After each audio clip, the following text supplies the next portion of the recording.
When looking around at the world today and all the chaos, the outrage, I keep thinking, man, this world needs some godly wisdom. And my mind turns to the book of Ecclesiastes, one of the wisdom books in the Bible. Ecclesiastes is a philosophical wisdom designed to make us think. And in today's age, we need to stop, pause, and think. Because as Ecclesiastes chapter 9, verse 3 reminds us, the hearts of men, moreover, are full of evil, and there is madness in their hearts while they live, and afterward they join the dead. But before we hit the grave in our madness, let's reflect on some good counsel we get from the Word of God and what we find in the book of Ecclesiastes. I mean, don't get me wrong. I get some of the outrage.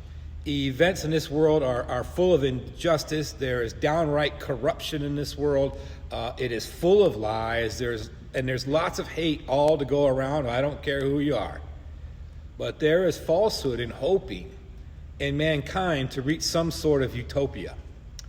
Sadly for us in the United States, Seattle has been a reminder of this truth. The utopian society of CHOP or Chaz or whatever these folks are calling themselves now, already in this closed society, it's had its first murder. Statistically, if that kept up like the way it's going, in a brief time they've been together, they would make Chicago sound like a heavenly place in their murder rates. And now the local mayor of Seattle maybe thinks it's a good time to intervene and shut this area down when first she described it as a summer of love. But as Ecclesiastes reminds us, there truly is nothing new under the sun. There is nothing new in sinful man and the failures of society because of this fact. Even in King Solomon's time, the setting for the book of Ecclesiastes, roughly about 935 BC, almost 3,000 years ago, King Solomon observed this fact about society filled with sinful men and women. In Ecclesiastes chapter 8, verses 14 and 15, Solomon observes this about the world about him. There is something else meaningless that occurs on the earth, he says. Righteous men who get what the wicked deserve, and wicked men who get what the righteous deserve. This too, I say, is meaningless. Meaningless in this case are vanity, and here what Solomon calls out is the injustice of this sinful man in society, the terrible wrong of how the righteous are treated. The meaning here in the Hebrew word hevel, Solomon describes really the foulness of this truth, the injusticeness of it. It brings like a stench to you, and we just know it's just plain wrong. But what even Solomon was powerless to fix, though he's not being fatalistic about it, he didn't throw up his hands and say, well, there's just no point in doing anything or trying anything. No. He simply acknowledges this truth we have all been witness to in this life. Reality we as Christians will always see in this world. Again, there truly is nothing new under the sun in human history.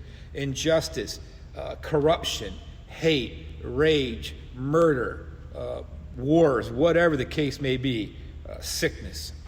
And Solomon advises in Ecclesiastes chapter 8, verse 15, he says this, "So I commend the enjoyment of life, because nothing is better for a man under the sun than to eat and drink and be glad. Then joy will accompany him in his work all the days of life that God has given him under the sun." Enjoy life. Be content with the basic necessities that are met to us every day. Whether we have food to eat, something to drink, be content in our life.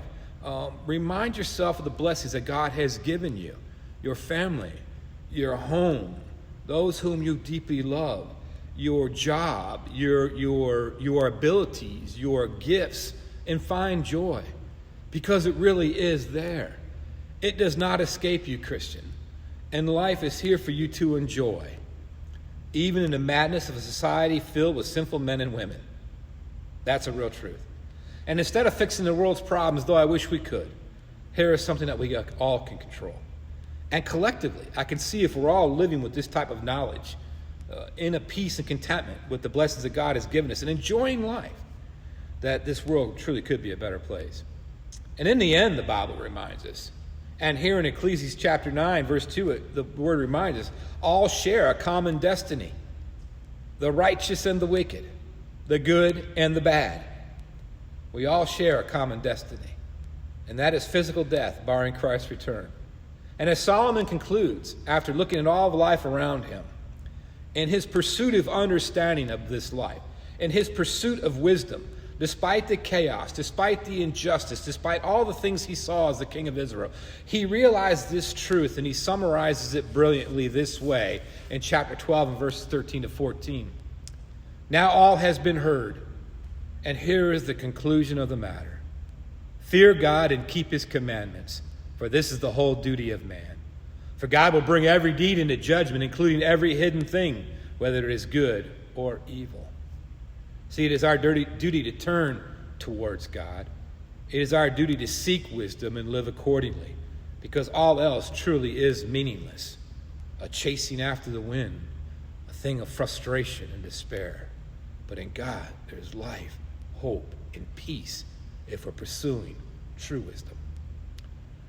In our duty, let us love God, love others, and find the enjoyment of life in these brief few days that God has given us to enjoy. God bless you all.